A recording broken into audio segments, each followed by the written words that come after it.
Yeah, we're live. Hopefully our connection will be good. I was having trouble. I've been trying to sign on to do this thing live for quite a while, but it hasn't been working. But hopefully I'm on and I'm not just talking to myself, which I do an awful lot. But if I am on today, we're going to talk about three things, three different variables. One is stall speed. So the stall speed of your converter, assuming that you have an automatic. The other is camshaft and how that affects the required stall speed for your combination. And then also boost. What happens when we add boost? And then also how they're all interrelated. What happens when we have a cam and then we have a turbo? What happens to those things? How is that good? How is that bad? What about the cam and the stall speed? What about the turbo and the stall speed? Because all of these things are interrelated. So there's a lot of cool stuff to talk about. So we're going to start off with the easiest way really is to start off with some known thing. And that known thing obviously is going to be, let's take a stock truck or a car, something that has a factory, heaven forbid, a 460E transmission in it, but it has a factory converter in it. So let's say that your factory converter, let's just pick a number. Let's say it has a 2000 RPM stall speed. You have a stock camshaft in it. It's a naturally aspirated stock 5.3, let's say, and we're starting off with that kind of combination. So we have a 2000 RPM stall speed. And for you guys that don't understand what that means roughly is the motor will rev up to about 2000 RPM before the thing takes off. The stall speed will allow this thing to spin. There will be no engagement, and then you'll start going. In reality, it starts going a little bit before that, and it actually starts moving. But that's kind of how a stall speed works. What you want is, in the ideal kind of situation is, and what typically happens is if we put a big camshaft in it, let's say we put a 232 camshaft in a 5.3. Now it's going to want to make power a lot higher. And that in and of itself really isn't a problem. But what happens is when we want to make power at a lot, or when the camshaft is going to make power at a higher engine speed, what happens is it's going to make less power at lower speed. So we see that often in the videos that I have up. If you take a look at combinations and comparisons that I've done on camshafts, when we put a bigger camshaft in a 5.3 and compare it to the stock camshaft, now all of a sudden we have, let's see if I can draw something out here. If I have a piece of paper, we have a situation that's going to look like this. Take my piece of paper. So if this, let's see if I can do it. If that is our power curve of our stock camshaft, and then what we'll do is we'll have another power curve that looks like this. So this will be our aftermarket cam. This will be our stock cam. But the aftermarket cam makes a bunch less power down low. And the stock cam makes more power down low. The aftermarket cam makes a whole bunch more power up top. And that's normally the kind of thing that we see. The problem with that is this down here, this stuff down here, when we're making less power down low, that usually requires a higher stall speed. The reason that we want to do that is because now for this thing to be efficient, let's say that this is our crossover. Now for this thing to be efficient, we want the stall speed to be much higher. So whatever this RPM changes from here to here, whatever that RPM changes, we want to raise the stall speed up to where the cam is now making at least as much power as it did when it was when we had the other camshaft in it. The reality is it's not quite that simple, because what there is kind of a minimum power level for the stall speed to work and for things to be efficient. So once you've reached that, regardless of where that crossover point was, because the stock cam, the power curve was climbing anyway. So once we get up to, let's say that it required 350 foot-pounds, wherever the new camshaft was making 350 foot-pounds, then it would probably work, and that RPM range would work fairly well, which is why normally when we're talking about, okay, I put a Truck Norris cam in, or I put a 469 camshaft in, or hot rod cam, or whatever, Chupacabra, we put some other kind of cam in, we normally need to raise the stall speed, and we need to go from, let's say if we were starting with a 2000 RPM stall speed, we might need to go up to a 2500 or 2800 or 3000, depending on how big the camshaft was. And there are other things that affect this as well.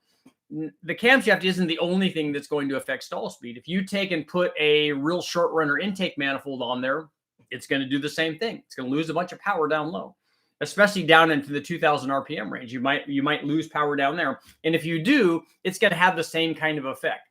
When you're trying to optimize power production in a higher engine speed, naturally aspirated. When you're trying to do that, you need to shift your converter up into that range. All the things need to be working together. So if your cam is working there and your ported heads are working there and your short runner intake manifold is working there, your stall speed also needs to be working there. Seems pretty simple, right? Okay, so that's fairly easy.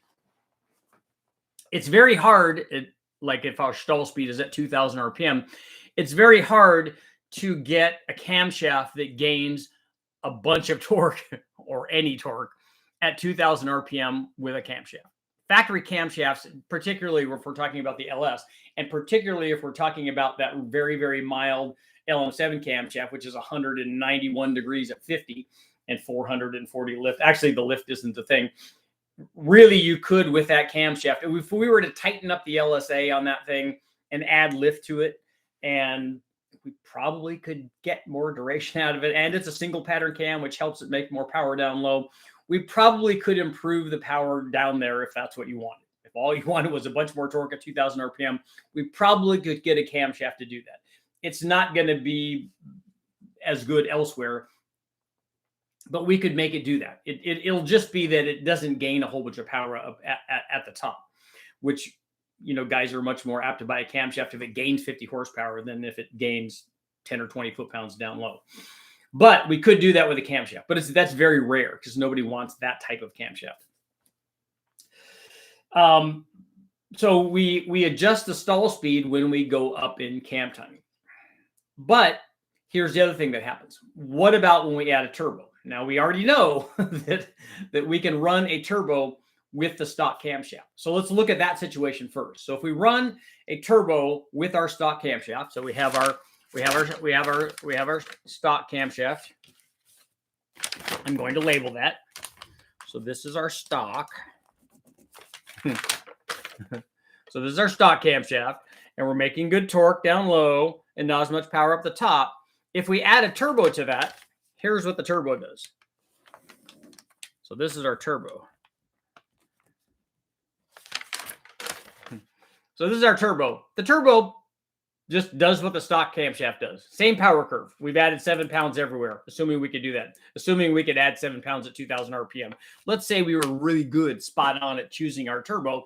And we can have, at the stall speed, if we're power braking the car, we can make 7 pounds of boost because we've got a small responsive turbo. We're not asking it to make a whole bunch of power. We're asking it to make 7 pounds. So we're asking it to improve power output by 50% over a stock camshaft. And that was 350. So it's going to put us up in the, 500 plus horsepower range, let's say. So we have a small turbo that can do that. It's also small enough where it's not going to be able to make 1,000, but it's going to be able to make 500 to 600. And it's also going to be fairly responsive. We're going to have full boost on the stall speed of the converter. So now the question is, do we need to increase the stall speed of the converter like we did with the camshaft? The answer here actually is no. And also yes, because what's going to happen here is the turbo is going to increase the stall speed of the converter all by itself. Why is it doing that?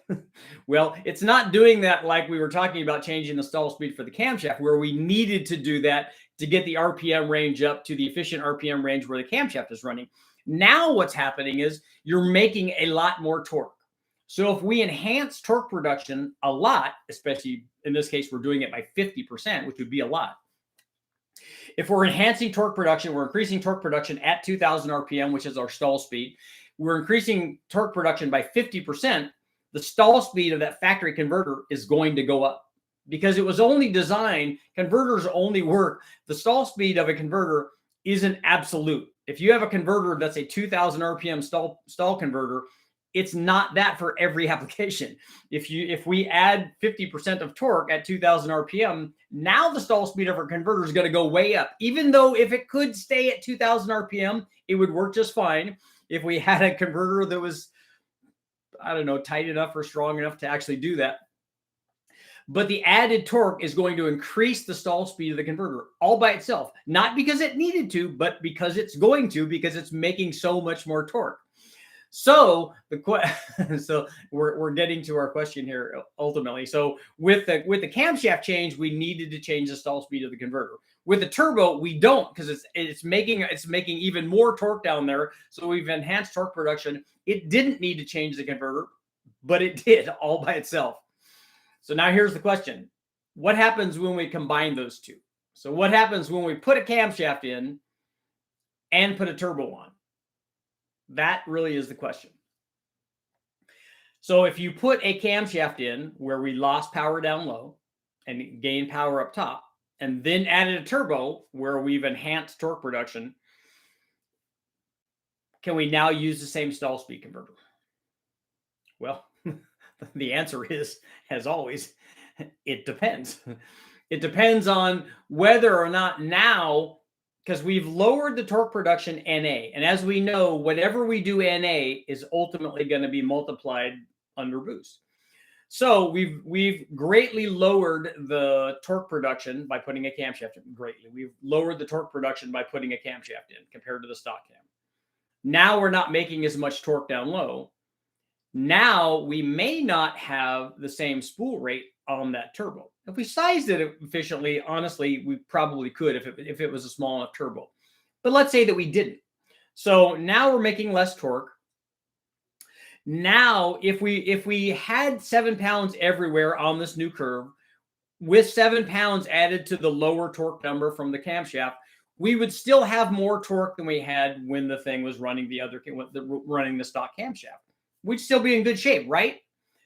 Yes, we would. We could have that same stall converter. We would not have to change it. We would be making more torque there. We'd actually increase the stall speed artificially just a little bit, and away we go, and everything would work great. That's one possible outcome.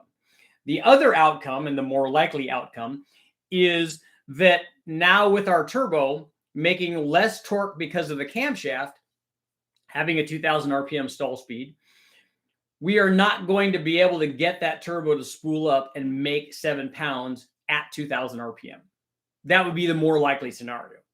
So if we're power braking at 2,000 RPM, the thing doesn't want to come up, because we're not at that crossover point where now we're making enough torque and the thing is happy enough to get this turbo to spool up to make the extra torque that we needed to make everything work. It's only going to do that later on. This again, if this is the situation, because what happens is if we're not making enough torque NA, it's not spooling the turbo. We don't have that multiplier effect. The thing is going to be like laggy and inefficient.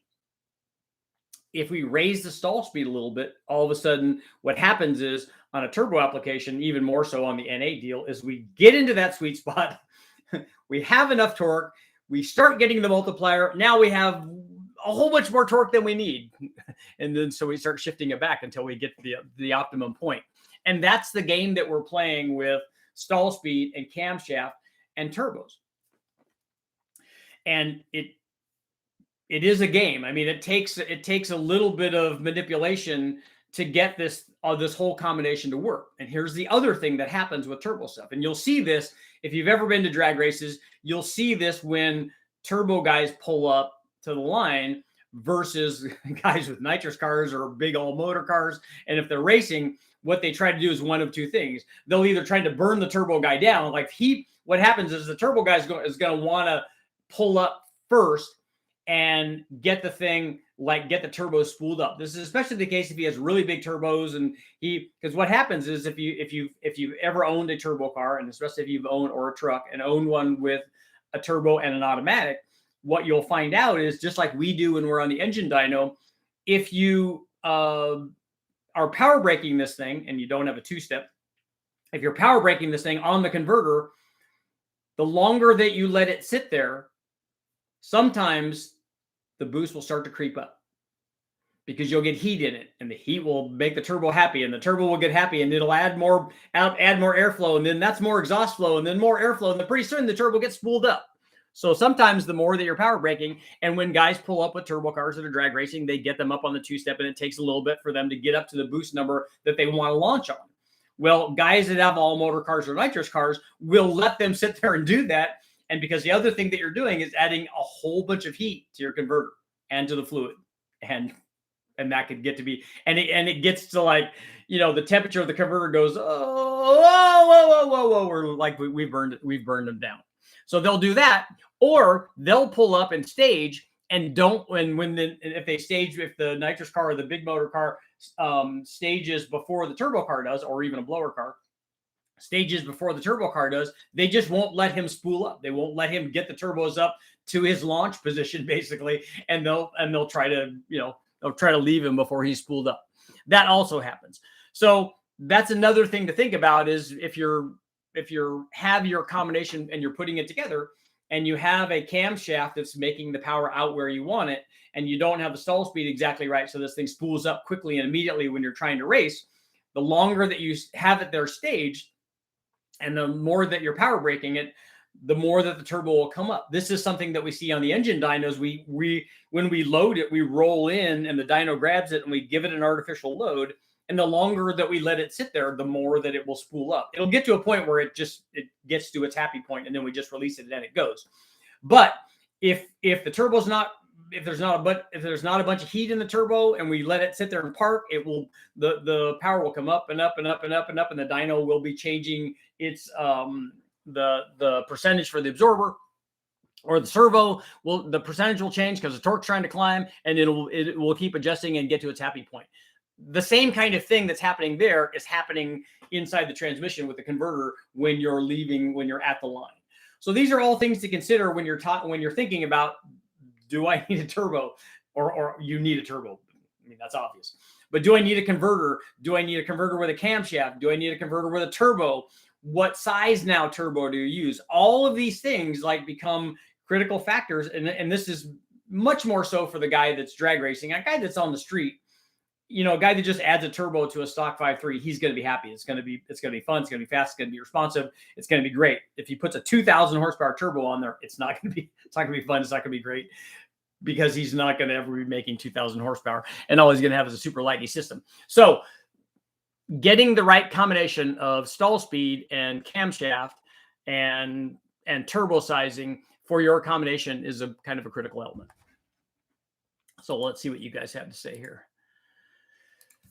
Oh, let's see.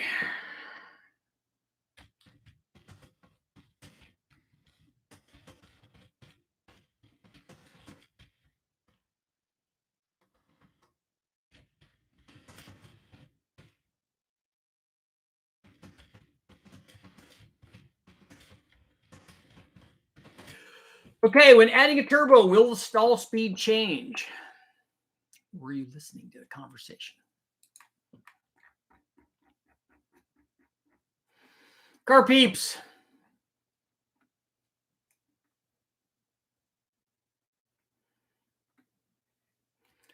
Turbo guys. Glad to be here.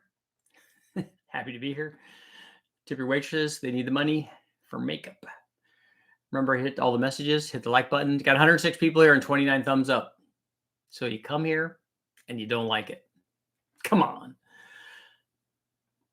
Getting ready to get back down to the dyno.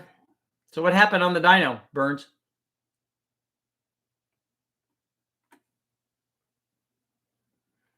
Welding firewall holes, got to pass tech. Yep, that's important. We would usually bring drills and plates and rivet stuff over.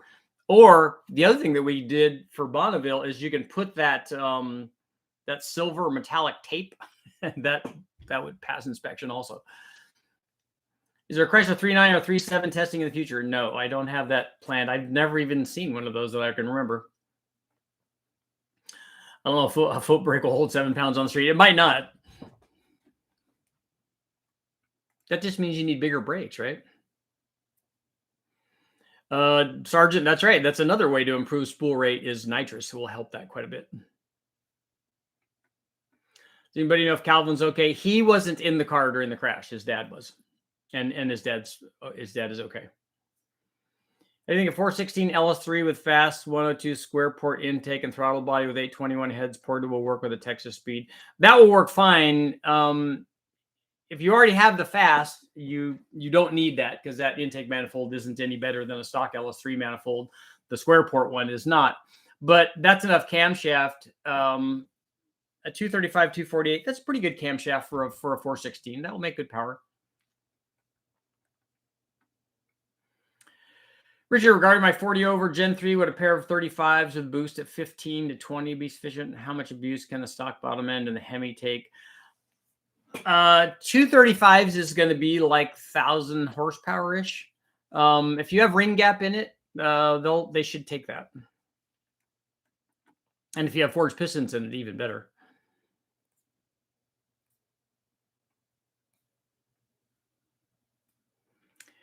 Not sufficient, but okay for a daily driver. So you want 20 pounds on your daily driver?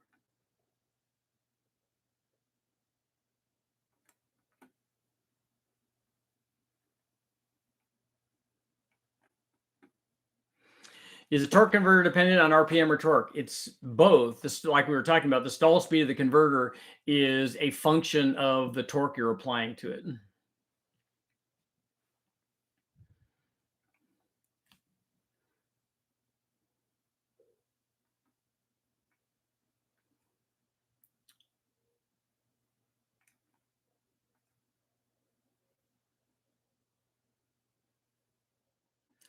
My stock 4L80 only lasted 3 months on 10 to 12 pounds, but they'll hold a lot.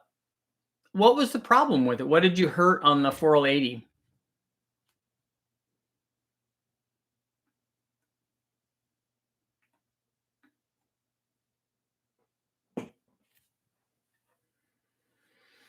Does retarding timing spool better or MBT timing? I honestly don't know.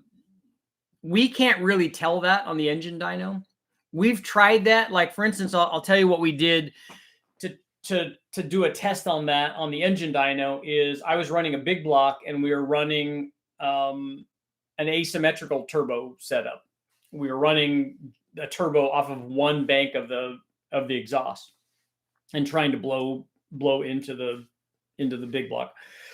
And we couldn't get it to make any boost. We couldn't get it to make more than 1 pound or 1.5 pounds.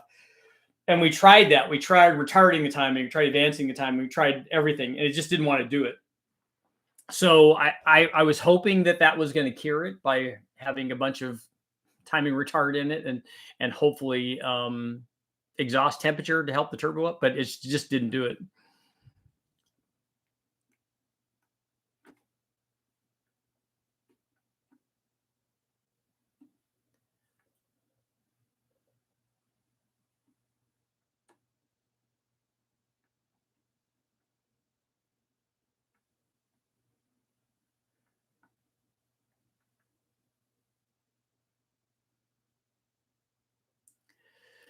Kevlar bands, clutches, heavy duty servo. I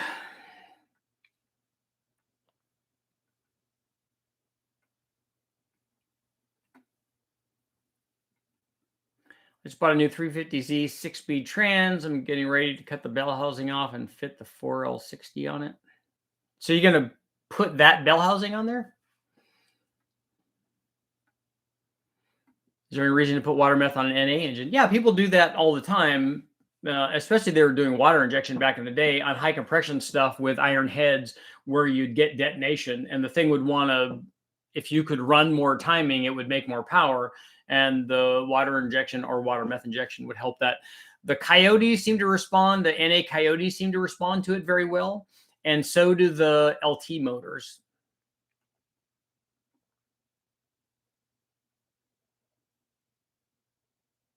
Obviously, you don't want all the timing under boost. Yeah, I don't know what people mean by all or none or whatever.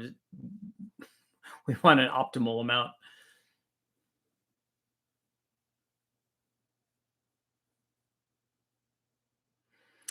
That depends, Richard, on stall speed changing. If the turbo spools up before the converter is fully stalled, then yes, it will change stall speed because of torque production. And I think that's the situation that we were describing, that if we had 7 pounds at 2,000 RPM, we would change the stall speed of the converter.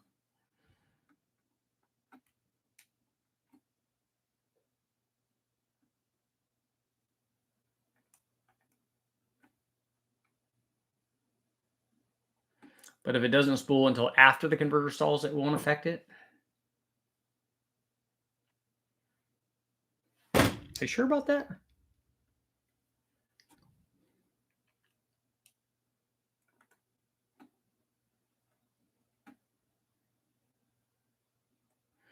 Got a 4L80 with an Extreme Automatics billet manual valve body with a trans brake and a PTC turbo converter.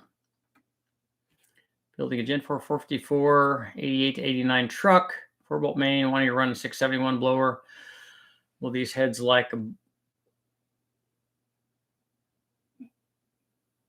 88 to 89 truck heads. So is that going to 85 to 89 to 90? That's going to be is that going to be a peanut port head? Every big block Chevy head will like a blower.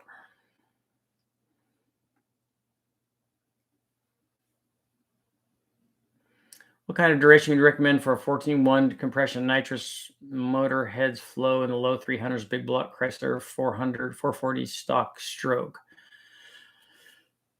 The compression doesn't really dictate the camshaft. The compression is going to help you make power. Are you running a single plane intake manifold? What kind of RPM range are you wanting to run this thing in?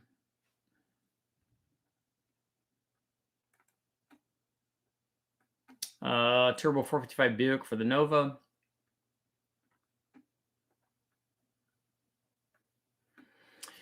Richard, running a 350Z trans mounted to 4L60 bell housing with adapter plate is way cheaper than a T56 trans. And that 350Z trans, I've heard guys using that. It seems to work fairly well.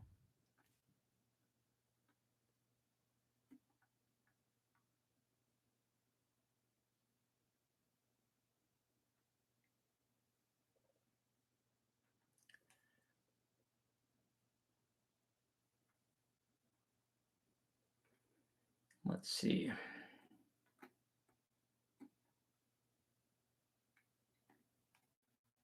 Only thing I have with a turbo is my 7.3 diesel. I barely do a power brake. 18 pounds on red line on the daily, so 20 pounds I didn't think was too much of a stretch. There you go. It's famous last words. It's just 2 more pounds. It should be fine, right?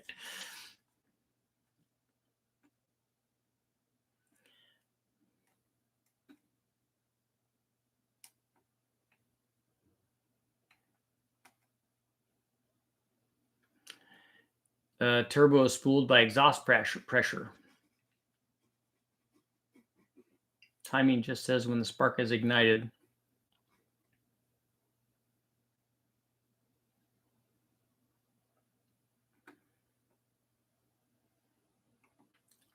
Did you rebuild your truck transmission? No. The one that's in it is rebuilt, but the one that I have sitting on the floor is not. Richard, a few weeks ago, I got a C5 LS7 swap back, complete new drivetrain, block differentials, all new. Builder says not to take it over 3,000 RPM for 2,000 miles. This is excessive. 2,000 miles is a long break-in. I think when I did my Camaro, we probably did 500 miles. When we do motors on the engine dyno, we usually do 2 15-minute break-in cycles of varying RPM and stuff. So if that gives you any idea. And what does he think's going to break in? The thing you want to break in the most is, in the old days, it was camshafts. It was a flat tappet cam. You want to give the cam and lifters time to get acquainted and be happy with each other. And then also the rings. 2,000 miles seems way excessive for that. Got an 89 IROC, 6LT LS swap with twin GT35s, 4L80, 7 to 8 pounds is more than plenty for the street. That should be fun.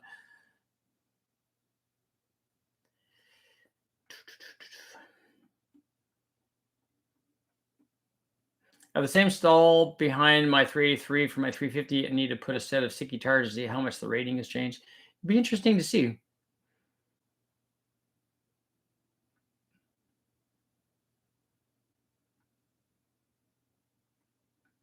Compound boost is the best of both worlds. You got power off the line and helps pull the turbo. In turn, it takes over where the blower loses its power and pulls it to the finish line. Oh, so you're talking about a blower turbo combination? The blower definitely will help spool up a bigger turbo. There's no doubt about that. Methanol versus the 85 inlet air temp testing with and without an intercooler. So you want to inject methanol in the E85 or in the water methanol injection? Is that what you're talking about?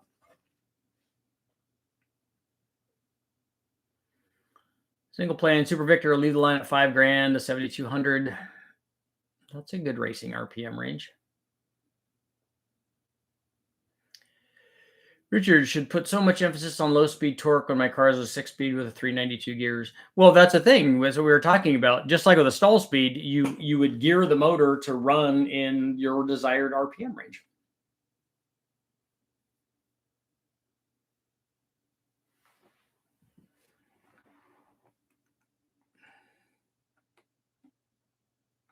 How do you guys like Motul trans fluid? I don't think I've used their trans fluid. I do like we did use their brake fluid though. It was really expensive, and I remember crying when I think this was at the road race. It was downtown LA that they did a street course on, and I backed over our can of super expensive brake fluid. And I was very disappointed in myself because it was very expensive and we had no budget.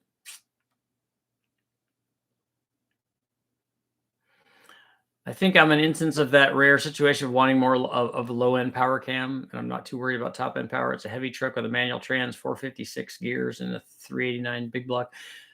Well, you already have the right motor for low-end torque, that's for sure.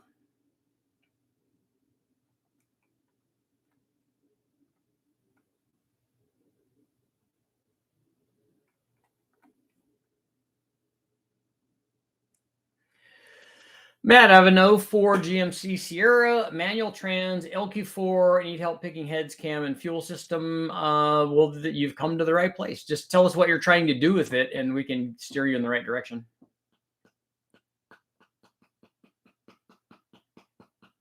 It's a new forged piston board to 429. Reworked heads and BTR stage 4 cam. 2,000 is a lot.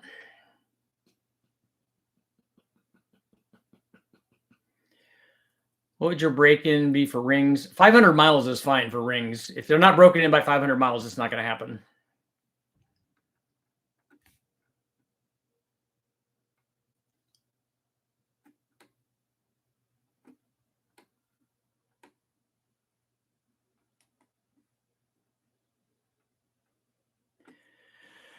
Running on a gate right now, 23 pounds. My G-force is flicking out on me. I think the wiring going into the controller is loose, and of course you can't open it up. It's glued shut. Is it Craggle? It's supposed to be a 489. Either way.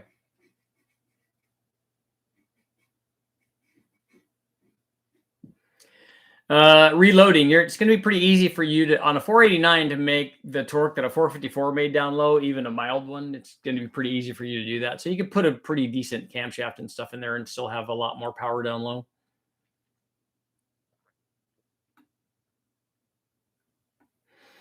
On my Grand National, I went with the bigger turbo, and it worked better with a higher stall speed. That makes sense. All right, hot mess. Good luck at the doctor.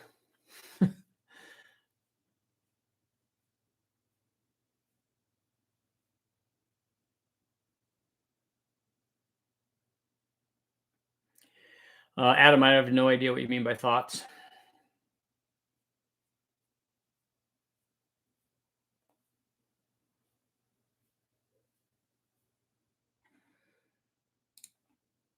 When adding a turbo, will a stall speed change? 72% are saying yes.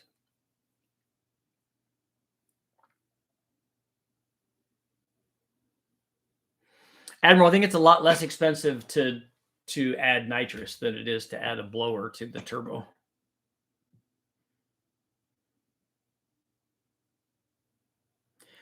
Reloading. I don't think I would advance it. It's already a single pattern cam. That's not a very big cam for a 489. And it's on a 110, so I wouldn't worry about advancing. It's going to be fine.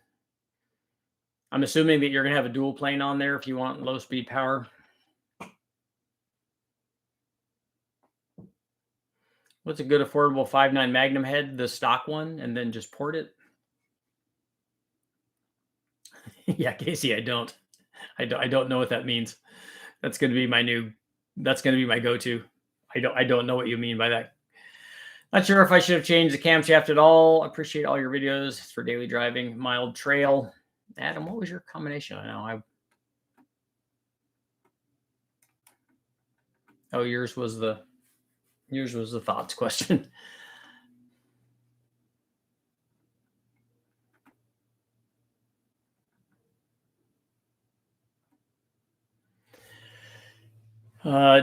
Kicking the tires don't. Are you saying that all Magnum heads crack? I don't think that that's really a thing. I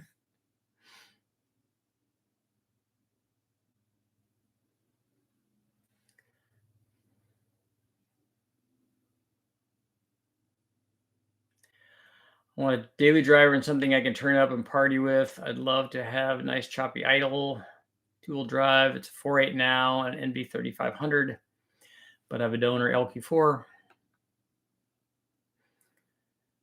So then take a look at all the 6-liter videos I have up. Put something that's a stage 4 Summit Pro LS cam or a Brian Tooley hot rod or red hot cam in a 6-liter. You can change, either port the 317s or change them to a 799 or a 706 head, or you'd make more power if you put rec port heads on it, this factory rec port heads, an LY6 head or something on there.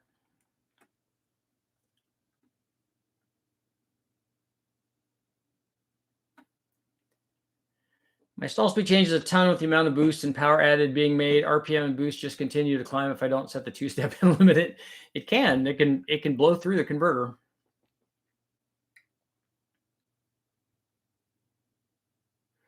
Why does a turbo ruin oil life? Amsoil says their 100,000 mile oil should be changed at car manufacturers' intervals.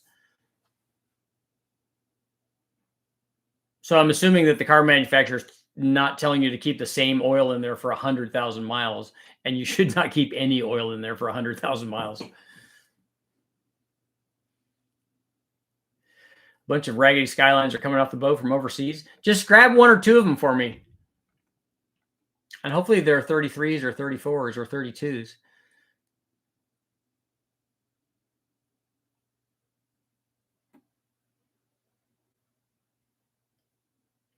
RPM Performer, do you think I could get away with something as big as a 233, 233?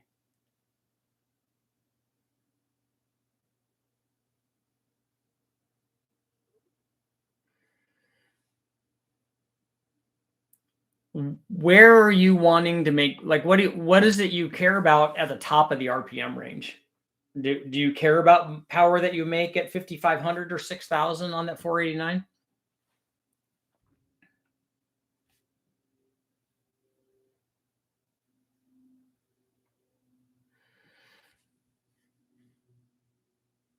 I've heard that rumor about Magnum heads. Well, we hear that about 706 heads too, and yet there's literally millions of them that have run around that have 250 or 300,000 miles on them.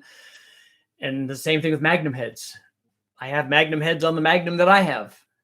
If they're cracked, it still runs. We're still working. It's still working like it should. So even if they're cracked, I don't care. And I very strongly doubt that all of them are cracked. That's like saying back in the day that you can't run more than 8 pounds on those. 8 pounds of boost. That's it. Then they'll break. No, they really won't.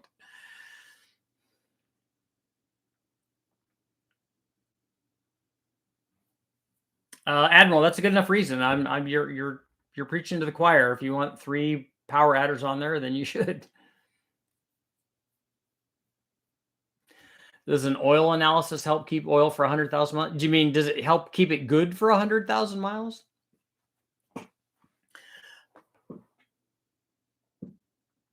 I would be worried about the contamination level for that period of time. I don't see how you're not going to get fuel and stuff in there, especially on a high mileage motor. The amount of contamination that you would get at the 100,000 mile mark as opposed to the 3 or 4 or 5,000 or even 10,000 mile mark would be dramatically different.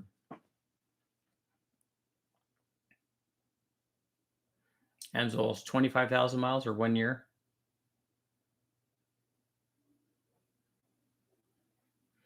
Got any tips on getting more vacuum and idle on LS engine's fuel injection system? Is it your camshaft? That's usually the biggest thing that's going to, camshaft or a leak are the big things that are going to affect idle vacuum.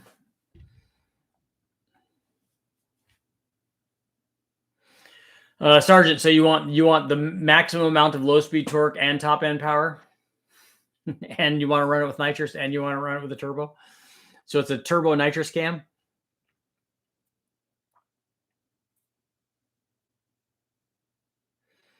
Scott, the change from a 317 head to a 706 head is going to be more than 1 full point.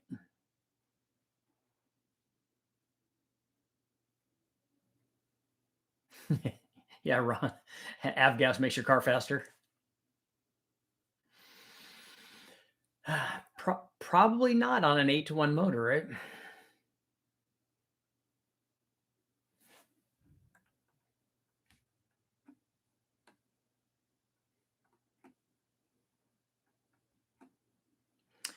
Richard, I was told to remove my 862 heads and replace it with 706s. So 706 on both sides. This would result in engine breathing better. Is this true, or is the guy?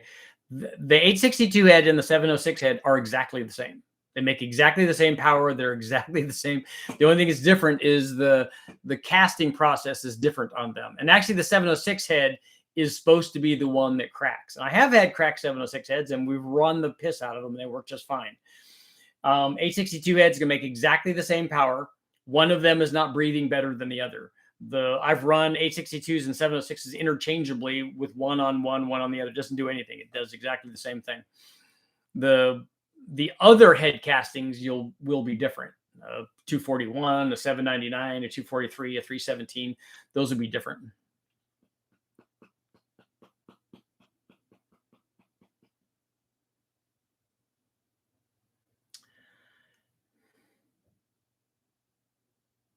I saw a 1320 video that Jason Cantu split the cylinder head. I've spoke with Jason before, I think. I think he's been on here before. Split the head on his 2,000 horsepower LSX 427. He split the head on it? Was it a backfire or something? Any information on a 6-liter with truck Norris cam and a turbo? Yes, it will work fantastic. Crazy Foot got an 07 Grand Prix GTP. Nice. Supercharged 3,800. The 07's a Series 3 too, right? My first Scout got an oil change every 6 weeks. It leaked a quart a week. My Silverado burns oil too. I don't remember how much it was, but it's probably a quart every 1,000 or 2,000 miles or something.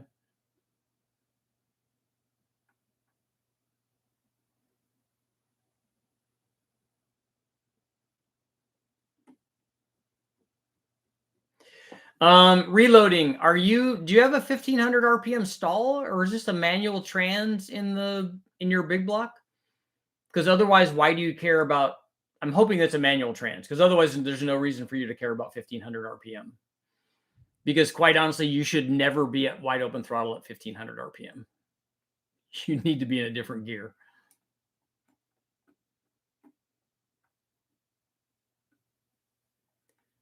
Yes, everybody wants everything, right? And they want it now. And they want 50 miles per gallon. You forgot to add that.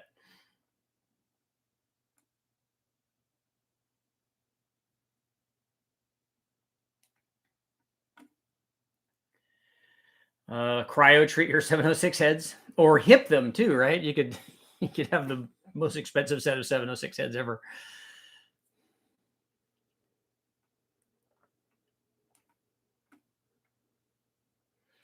Would a 5.7 LS1 aluminum block be good to build, or should I build a 5.3? I have both blocks building a strip car. What kind of power level are you trying to get to?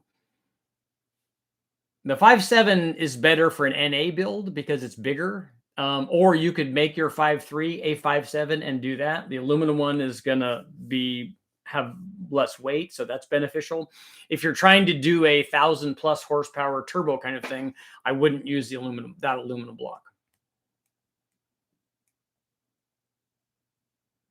Have you done an Iron V aluminum head? I don't know what that is.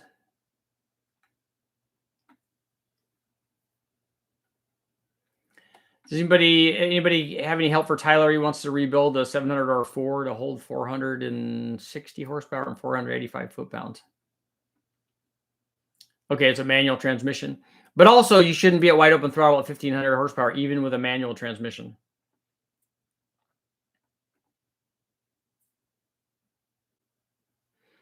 So why do the 706 heads crack? I don't know if it's the casting process or what the deal is.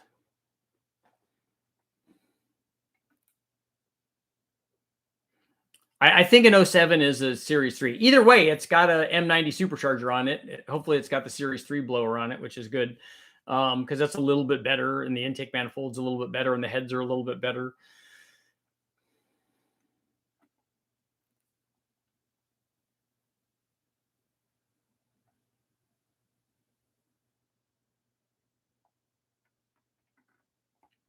Yeah, the aviation fuel does smell good.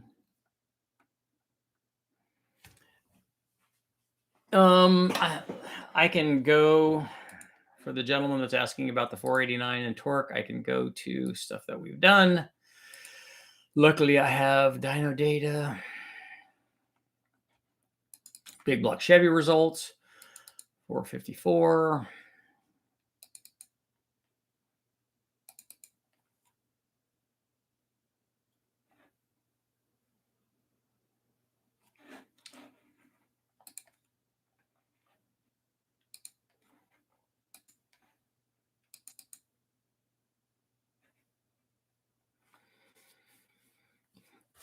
Let's see.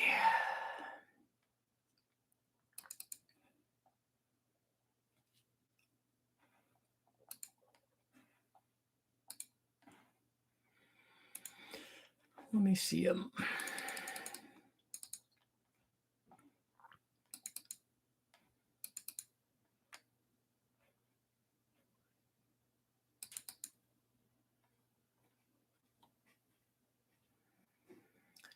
I mean, at 1500, you're only going to be looking at, I don't know, 400 foot-pounds or something like that. It's not going to be very much. And so let's go to strokers. 489. Yeah, what camshaft is this? Yeah, this is a 236 camshaft. Oh, that's got a tunnel ram on it. No wonder that thing's really doing good. Things like awesomeness. Strokers. 496 big block.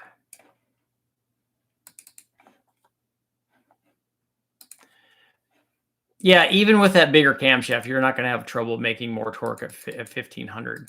Just as you go up in camshaft, you're going to start, it's going to be wanting to be cantankerous down there.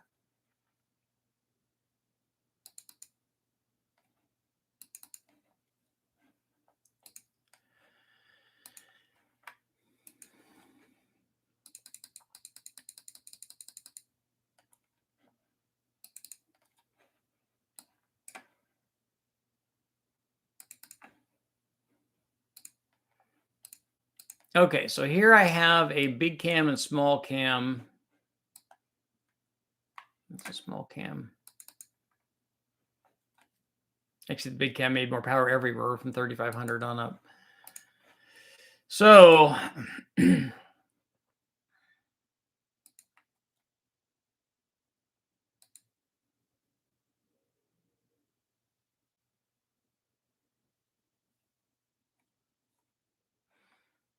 yeah, you can pick the bigger cam. That's fine. You'll have more torque at 1500 than the 454 does.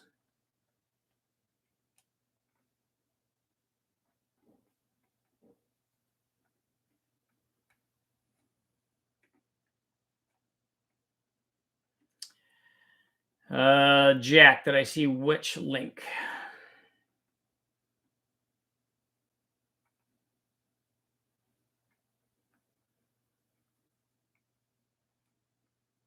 Best else block for 650 horse street driver, 5.3 or LQ4, LQ9. So all of those blocks will last fine. A 650 horse street driver, you're not going to make 650 horsepower NA with a 5.3. You can do that with, and even with a 6-liter, it's going to be hard unless you make a stroker out of it. If you're going to do it with boost, any of them will work. Which has better on boosted 706 or 243? They're the same. Every cylinder head works with boost, and every head works great with boost. The thing that's going to dictate how much power you make under boost is not the cylinder head. It's the turbo. Yeah, Burns, if you're running E85 or M1, your oil changes are going to have to be more frequent. You can smell the fuel when you're running that stuff. What heads do you recommend on a 4.8 LR4 for boost? The ones that you have on there. Iron head versus aluminum head test. The Engine Masters guys have done that a lot.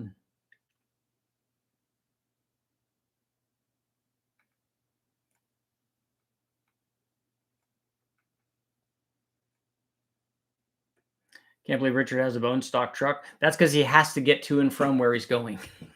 Everybody needs a daily driver that's all stock.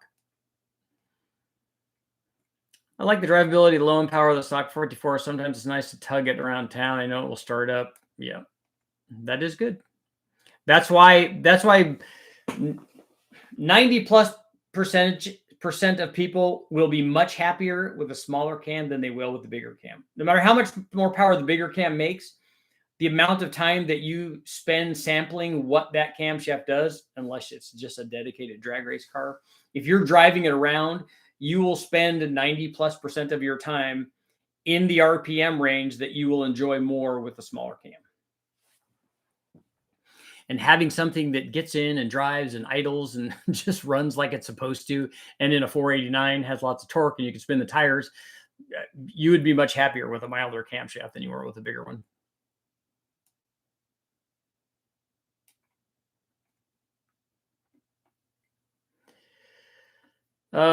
Jack, Richard, did you see the link? I don't know what link you're talking about. Jack, I'm still not seeing any link. Gonna change the primary on my headers affecting the primary tubes.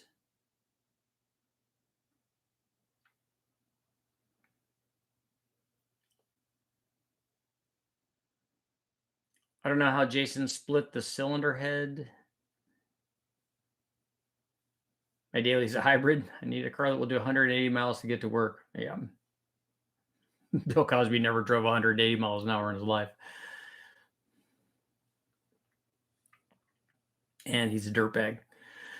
Richard, it'd be cool for you to have a bone stock truck build series like a 5.3. I don't know what you mean. I have a bone stock truck and it's staying bone stock. So it's not really not much of a series for that.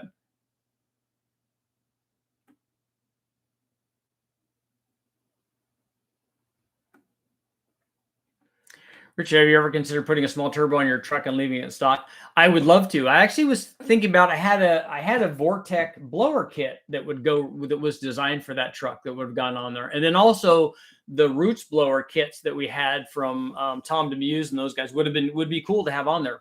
But it still has a 4L60 trans, which is why I don't do any mods to it.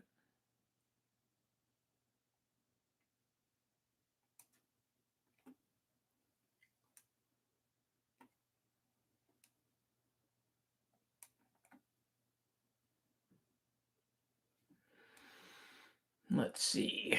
When adding a turbo, will the stall speed change? 70% saying yes, so we'll close that out for right now.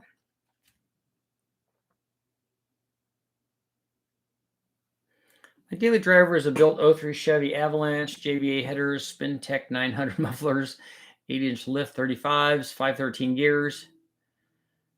Does donuts on asphalt, 11 miles per gallon. Is that a 6-liter then? Because if it will spin 35s, it's got to be a 6-liter, right?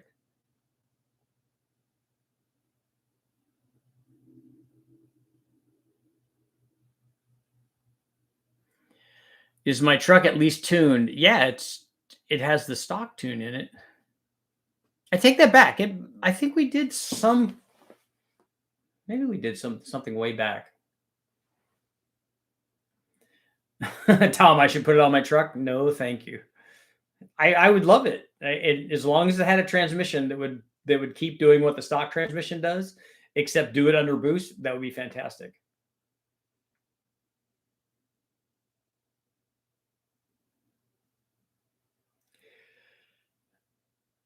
Reloading. You can't stop this live video. It's perfect for me while I'm painting my house. So I should just keep going.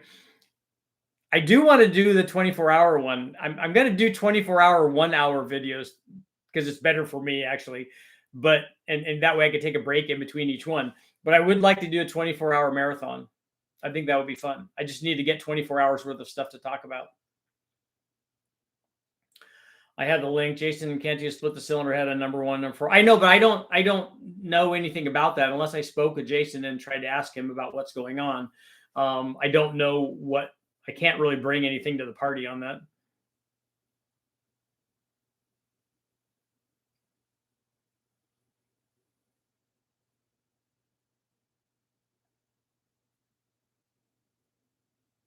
Yeah, 24 hours would be cool because it, you know, I could get some special guests to come by and what's the difficulty with swapping a 4L80 in your truck? But even a 4L80 is not going to, a stock 4L80 is not going to be enough. So then I'm spending several $1,000s on doing something to my truck that I don't honestly want to do anyways. I have more than enough modification stuff that I get to do on the dyno, and I'm happy with that. And then the little turbo Omni will be fun. I need to have one thing that isn't a potential difficulty.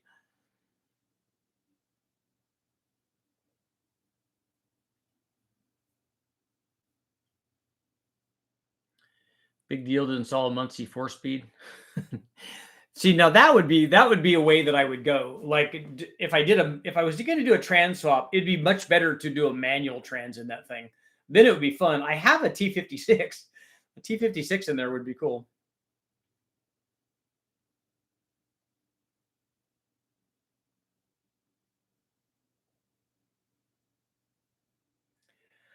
A good converter and a good trans cooler on low boost will still work.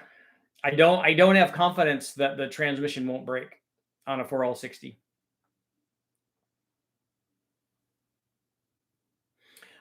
Sean, it doesn't matter to me that he was in the armed forces. That doesn't make him any less of a dirtbag.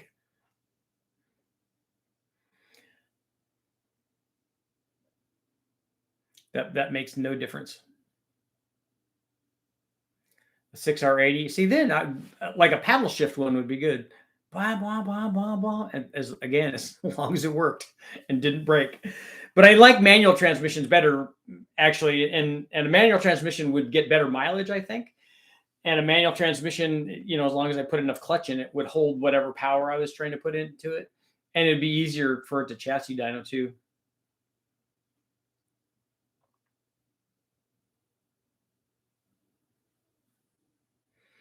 Dude swear that a Boneyard 4L80 only needs a Transgo shift. I would actually talk, if I was thinking about doing that, I would talk to Matt at Sloppy about it. I think he's done a bunch of those. Muncie, the world. Yep. We never spend a live stream talking about anything in particular. Just keep going for 24 hours. I know, but we'd get into a lot of some weird stuff, especially late at night because we would get goofy. So we would talk about UFOs and Bigfoot and all of that stuff. I already have the transmission. I have a brand new 4L or a brand new T56. Jeremy, I'm wanting to build my first LS single turbo. Any input on parts tuning? Yes, you pick the turbo based on whatever power output you want. So if you want to make 700, pick a 700 horsepower turbo, or 1,000, pick 1,000. Definitely run an intercooler. You're going to need bigger injectors. You're going to need a pump. And again, run an intercooler. If you can run on E85, that's even better. A camshaft, a mild camshaft goes a long way on these things.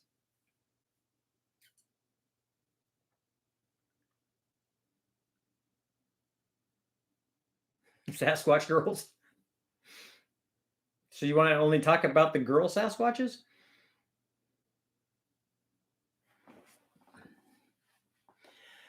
If you get around the big dollar OD trans, I ran the Turbo 400 with a 273 gear. That'd be good.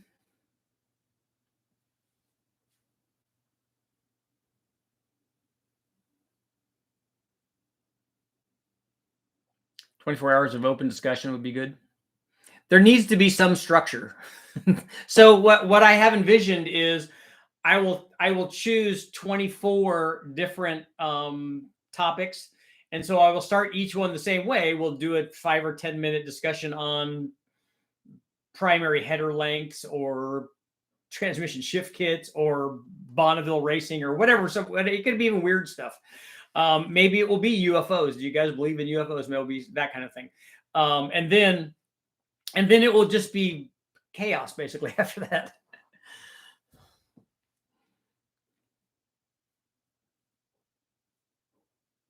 Richard, is too much stall speed better than not having enough? The problem, junkie, that you get with too much stall speed is when you're trying to cruise down the freeway, and your cruise speed and your cruise stall speed are usually going to be much lower, and then you worry about heating stuff up, and that can become problematic too. What's the most reasonable way to get 600 horsepower to the wheels out of an LS? Boost would be the best way, because doing it NA would be very, very expensive unless you did a stroker version out of it.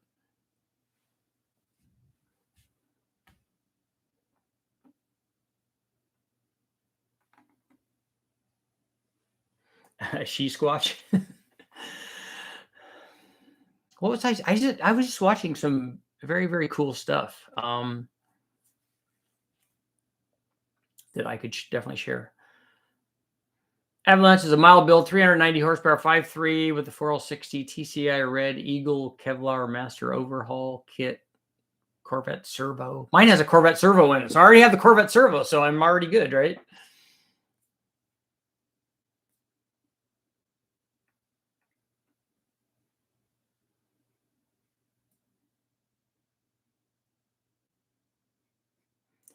So Adam is saying converters have come a long way. You don't really have to pick tight converters or loose converters. Normally, guys would pick them by, oh, this is an 8-inch converter. This is a 10-inch converter. This is a 14-inch converter.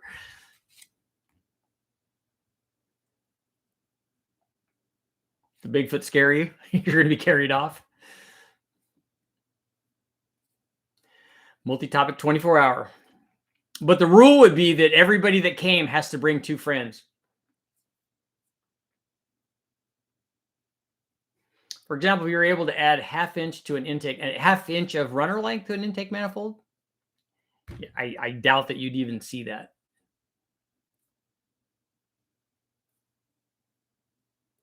Mexico City's in the house. No Chrysler 3.7 testing. Lockup converters, also good.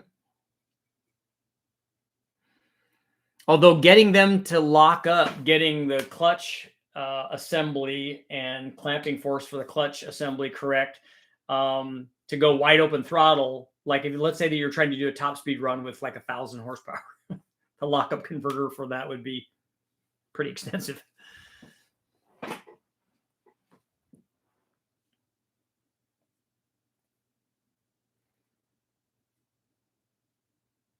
Two friends who say that they're your friends. Yeah, they don't actually have to be your friends. It just has to be 2 people. It could be randos, could be homeless, whatever.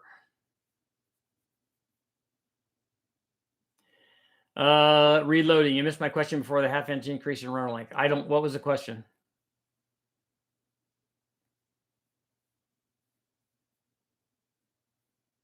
Triple disc. There you go. Triple disc lockup.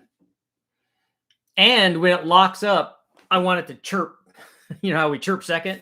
I want it to chirp overdrive or lockup, because it's already in overdrive. I want it to chirp the lockup converter. That's how much power you want.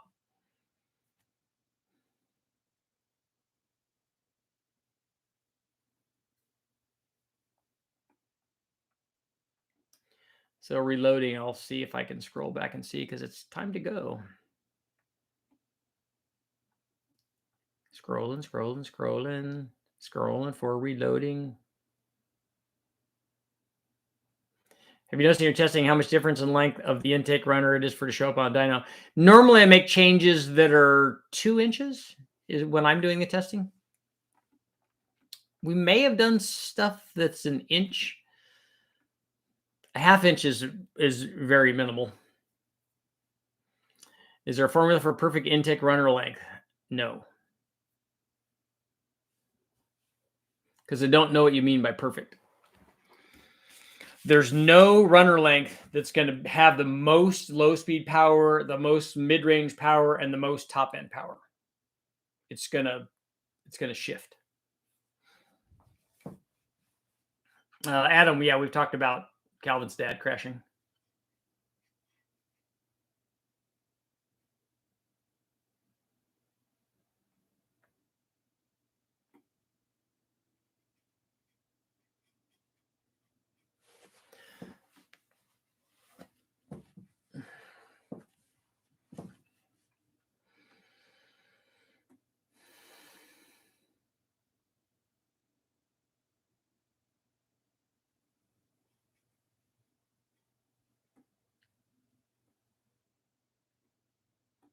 Was doing a little internet researching and think you could make a crossfire intake run with a TBI computer in a truck. It'd be cool to open the hood and see the crossfire air cleaner.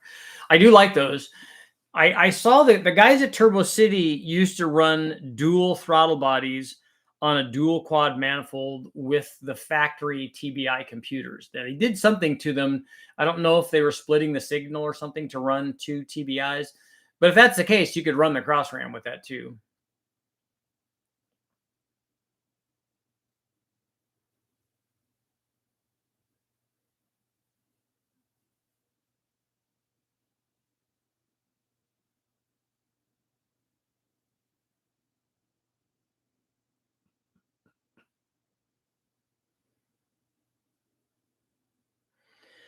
So you're hoping that the twin turbo SRT 86s from Mopar will be good. EBL flash will run two Rochester 220s. I mean, we could run it with the Holly, right?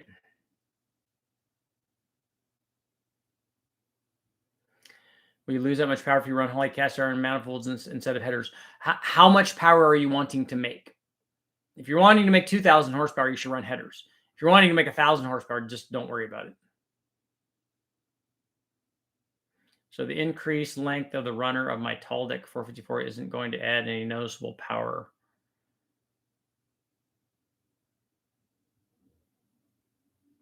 I don't know how much different it is. Are you talking about your tall deck intake manifold?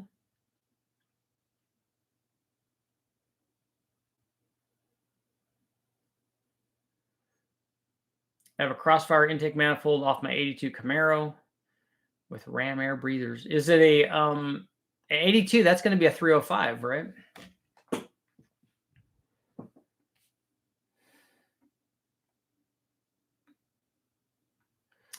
you ever run timing super low on the dyno at big boost? Keep hearing it'll blow the engine with single digit timing and melt valves and whatnot. The EGTs will definitely skyrocket, but we've never tried to see if we could hurt something on the dyno with like single digit or negative timing.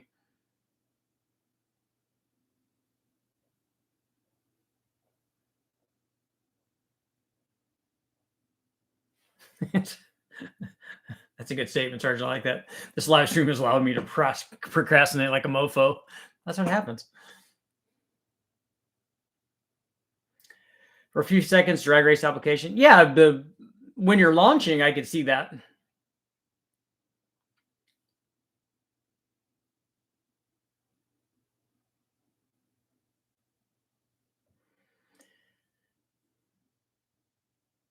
Reloading. I don't know how you would quantify that because you're changing the deck height, so you can't run the shorter intake manifold on there. Just just be happy with whatever it does. What's the largest throttle body you can run on an LS6 intake manifold? Well, the opening is 78 millimeters. So unless you're going to change the opening of the intake manifold, it doesn't make any sense for you to run something that's bigger than that.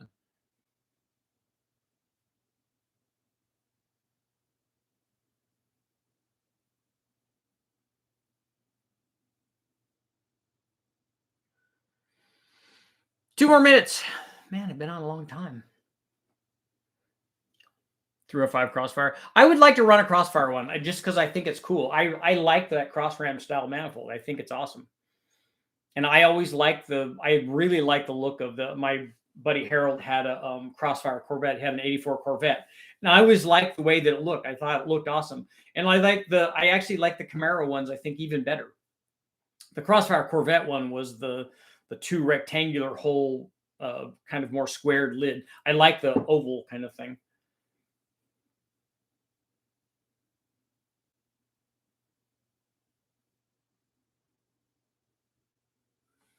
You could use an RPM air gap with a spacer.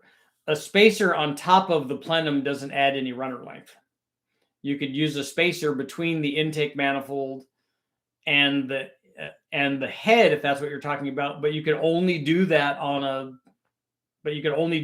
tall deck. And if you did that on a tall deck, then it would be the same length as the one that you're testing.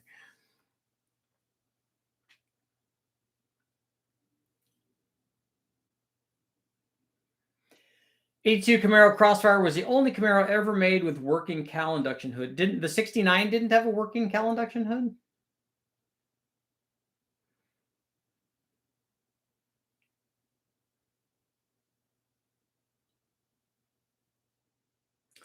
Richard, are you going to do a big bang on the LT style motor? Probably not, because it's really hard to get enough fuel to get them to make 1500 horsepower unless we have also a supplementary port injection thing. I will be on tonight, Turbo Sentra.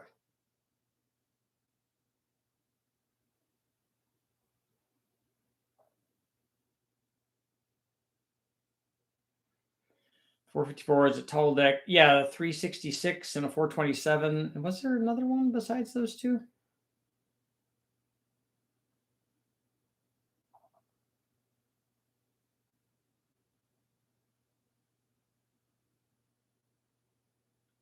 Sergeant, you're going all Ronnie Coleman at the gym.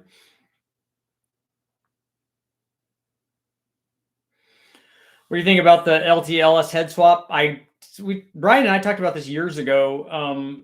I quite honestly, I thought we came to the conclusion that it was a waste of time because while an L83 would be the optimum thing for that, because the other ones all have good heads that are available for them.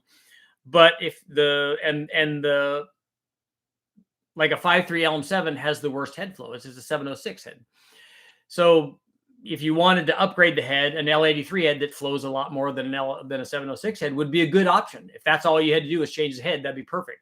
Except that's not it.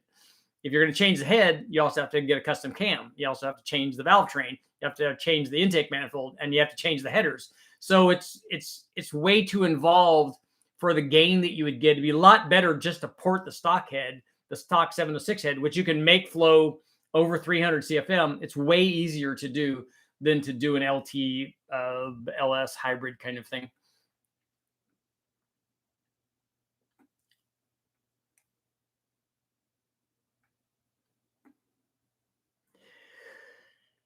So Burns, you had a hiccup at the dyno.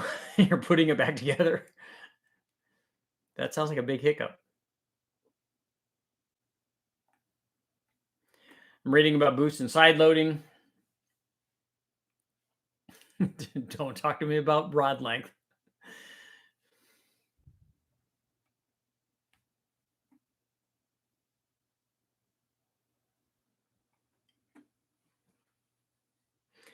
What do you think about the Chevy 632? I think it's a big motor. It makes lots of power.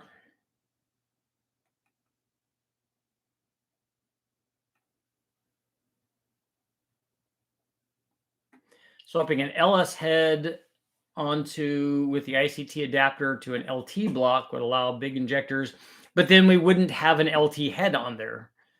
Then it would be some sort of hybrid. If you're talking about for the Big Bang thing, we could do that with that short block, but then it's not a LT Big Bang. Ronnie Coleman is definitely is a beast.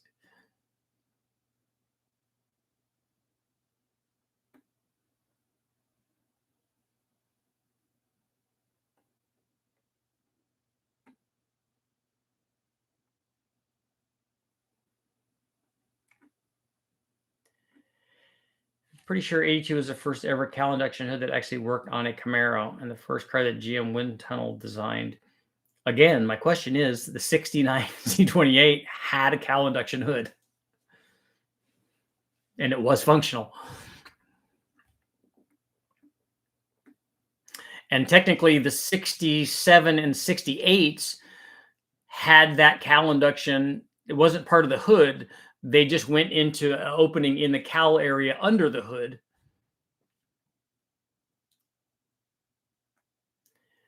Would just be to test the bottom end. I was under the impression that the bottom end was better than the LS. It's better than the Gen 4 stuff.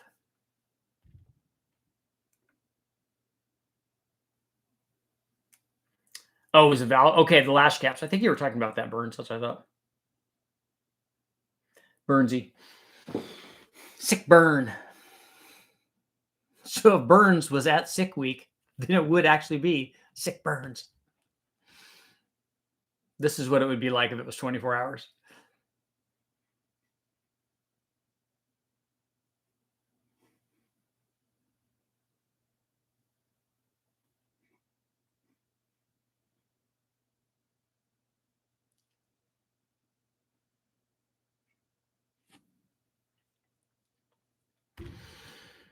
I think it might have been Ronnie Coleman that I saw doing muscle ups on the beach. It was a video. I wasn't there hanging out with Ronnie Coleman because I don't roll in those circles. I mean, just look at me. But I thought that I saw him doing videos because they were talking about somebody's making a comment that these big muscle bound guys, that nobody does like pull up stuff. And then I think he was doing not only pull ups, he was doing muscle ups, and he did a bunch of them. It was pretty impressive. 81 Camaro cowl hood work. That's right. They had the weird hoods on them because the other ones had the forward facing hood scoops, but they weren't functional. But the 81 did, right? Camaro was the first fuel injected cowl hood Camaro. There we go.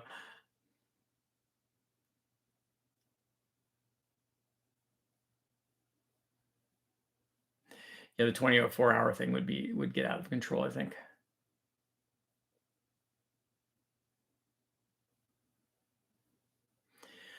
Yeah, the Pepper, that's true. They make LT intake manifolds that you can run port injection on. Holly obviously has a high RAM for that. Had it years ago that you could do that and you could supplement it. It would be a little bit of a tuning nightmare, but I am going to run boost on an L83 coming up here before too long.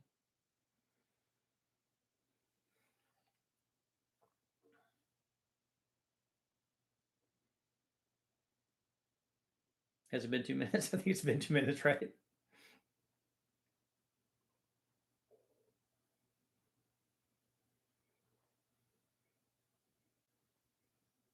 SRT4, that is a neon, right? Did they get mad when you call it neons?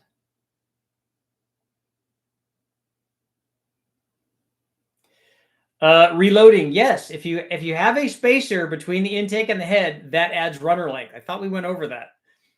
But it doesn't in your test, in comparing that, it doesn't, if you have an intake manifold that just bolts on, and then you have an intake manifold that doesn't bolt on, that you've added that spacer to, so it will bolt on, then those runner lengths are the same. They're in a test, the runner length is the same.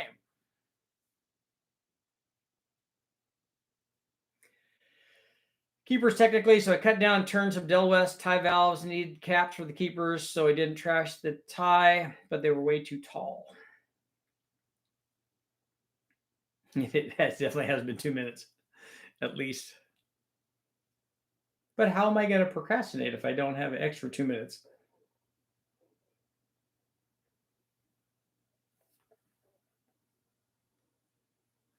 Ooh, a caliber.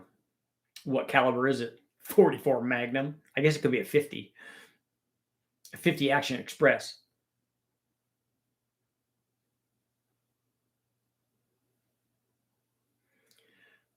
Texas Speed, Truck Norris, Comp Cams. Which one do you choose? Yes.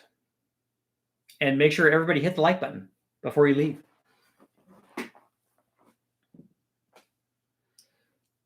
I have a 355 Java. Yours will be the last one. I have 355 Eagle rotating assembly, 10-1 Brodex, 700 R4 TCI full manual reverse valve body. I need help picking converter. It's in a square Suburban. Does it have like lots of gear in it? Big tire or something? You're not going to need very much converter with that camshaft. 2500 is probably going to be fine. Just start the 24-hour marathon now.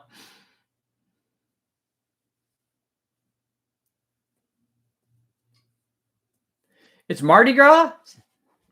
Don't forget your beads, man. Bring them beads. Yeah, you're not going to need, you won't need too much converter in that. And on that note, it is time to go. So make sure this is the morning motivation. It's still morning, although we've been here a long time. Go get your projects done. So there's your morning motivation. Get your projects done. I have to go take care of the puppies. I'm sure that they're whining and they want to go out again because they're awesome. It's actually, it's almost lunchtime too. They're definitely going to be clamoring to get lunch. And on that note, you guys will have to all come back and ask more questions tonight because I will be back tonight.